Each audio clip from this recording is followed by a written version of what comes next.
네, 앞서 만나보신 지옥섬 군함도에 대해 얘기를 좀 더 자세히 나눠보겠습니다.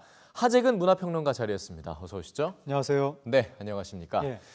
앞서 리포트도 함께 내용을 만나보셨겠지만 예. 우리가 이제 광복이 이루어진 지 70년도 넘게 지난 현실 아니겠습니까? 네. 그럼에도 불구하고 일본은 이런 만행들에 대해서 아직까지 사과를 한다거나 네. 그런 것들을 인정하지 않는 모습들을 보여주고 있는데요. 그러니까 군함도 같은 경우에 정말 악랄하게 강제 노동을 시키고 나중에 나가사키에 원자폭탄 떨어졌을 때 예. 군함도 또 일하셨던 분들을 나가사키로 보내서 뒤처리를 시켰다는 이야기까지 있는데 예. 그러니까 방사능 피포까지도 당했을 수 있는 거죠. 그렇죠. 근데 이러한 역사에 대해서 반성을 해야 될 판에 일본 같은 경우에는 2015년에 이것을 세계 문화유산으로 등재를 한 거죠. 예. 근데 그때 우리나라를 비롯한 국제사회가 다 반대해서 원래 등재 여부가 불투명했었는데 일본이 2017년까지 이것을 정보센터도 건립하고 자기네들의 강제징용 역사를 알리겠다라고 해서 그 약속을 믿어주면서 우리가 동의를 한 거였었는데 예. 이제 와서 보니까 일본은 전혀 지금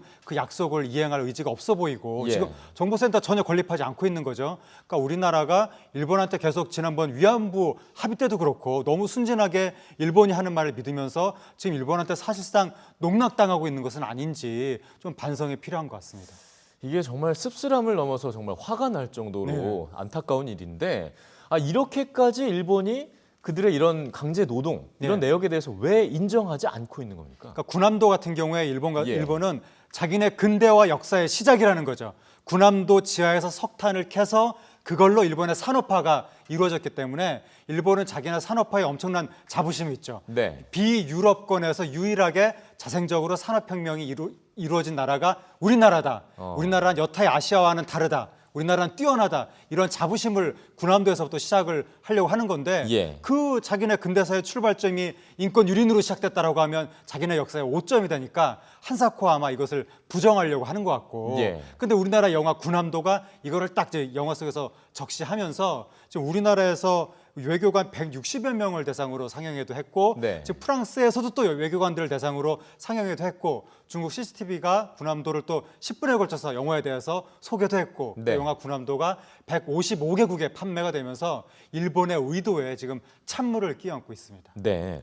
이 지금 얘기하신 영화 이 군함도가 우리나라에서도 이제 개봉을 했는데 네. 당시 이제 100만, 1000만 네. 관객 영화가 될 것이다 이런 기대를 했었는데 네. 지금 그에 비해서 많이 좀 저조한 편이죠. 우리나라 관객들한테 엄청난 욕을 먹으면서 네. 원래 기록적인 흥행을 하다가 흥행세가 뚝 떨어졌습니다. 예. 그래서 일본 우익과 한국 네티즌이 동시에 욕하는 영화가 됐는데, 그러니까 이게 우리나라 사람들이 보기에는 군함도는 굉장히 처참했던 곳인데 왜 이렇게 살만하게 그렸느냐, 그리고 군함도의 비극을 왜 오락 액션 영화로 그렸느냐, 그리고 일본 사람들만 악하게 묘사해야 되는데 왜 거기에서 불쌍하게 일하는 조선인들을 나쁘게 묘사했느냐, 예. 역사 왜곡이다라고 하면서 지금 1점 테러가 벌어지고 평점 안 좋게 얘기하는 거, 예. 1점 테러가 벌어지고 온갖 비난이 난무하면서 영화가 흥행세가 뚝 끊겼습니다. 네.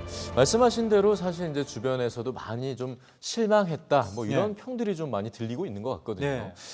이렇게까지 좀 비판의 목소리가 높은 이유는 무엇가 있겠습니까? 그러니까 이게 애국주의의 광풍이라고 보는 거죠. 그러니까 네. 비판은 할 수 있는데 예. 군함도의 역사를 왜 이렇게 좀 안 좋게, 그러니까 실제보다 미화했느냐라고 비판할 수가 있는데 무슨 철천지 원수 가진 것처럼 1점 테러를 가하고 엄청난 영화 보지도 않은 상태에서 예. 비난을 쓰고 감독을 막 친일파라고 매도하고 이것은 애국주의의 열정이 너무 과도한 나머지 좀 부정적으로 표출이 됐다. 네. 근데 이 영화가 물론 우리나라 국민들의 기대에 못 미친 건 사실이지만 네. 어쨌든 사람들이 군함도에 대해서 잘 몰랐던 2년 전에 기획이 되고 시나리오가 2년 전에 쓰여진 영화고 군함도에 대해서 국제적으로 여러 가지 외교관들이라든가 그 어떤 주의를 환기한 역할을 분명히 했는데 네. 거기에 대해서 긍정적으로 인정을 해줘도 될 텐데 너무 애국주의 광풍에 사람들이 사로잡혀서 좀 필요 이상으로 공격을 하는 것이 아니냐. 예. 근데 이제 한 가지 아쉬운 것은 이 제작진도 일본 사람들을 충분히 일본 제국주의를 악하게 묘사해도 될 텐데 네. 우리나라 지성계가 흑백 논리를 좀 피하고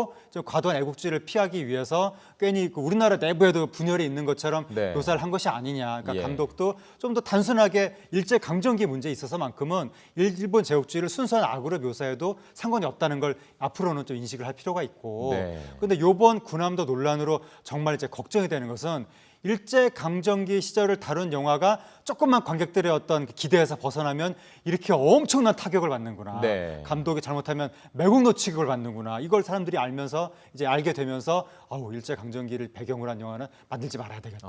무섭다. 이러면서 영화계가 위축될까봐 그러게요. 그게 상당히 무서워서 네. 그래도 암살부터 시작해서 일제 강점기 시절을 좀 액션 활극으로 그리면서 이 영화 제작이 활발해지고 관객들이 많이 보고 이런 경향이 있는 겁니다. 그래서 영화를 역사를 다큐로 그릴 수도 있지만 이렇게 오락물의 형식을 빌어서 액션 영화를 빌어서 그릴 수도 있는 것이기 때문에 네. 우리 관객들이 이 영화 군함도를 볼 때나 앞으로 나올 또 다른 영화를 볼 때도 좀 더 관대한 마음으로 봐줬으면 좋겠습니다. 네, 뭐 우리 입장에서는 과도한 애국주의다, 뭐 등등의 여러 가지 이유가 있을 수는 있지만 어쨌든 지금 가장 중요한 건 우리가 군함도에 대해서 정말 잊지 말아야 할 부분이 많이 있고 또 간과해서는 안 될 부분이 있다는 거 아니겠습니까? 그렇습니다. 이런 부분들을 좀 잘 기억해봐야 할 것 같습니다.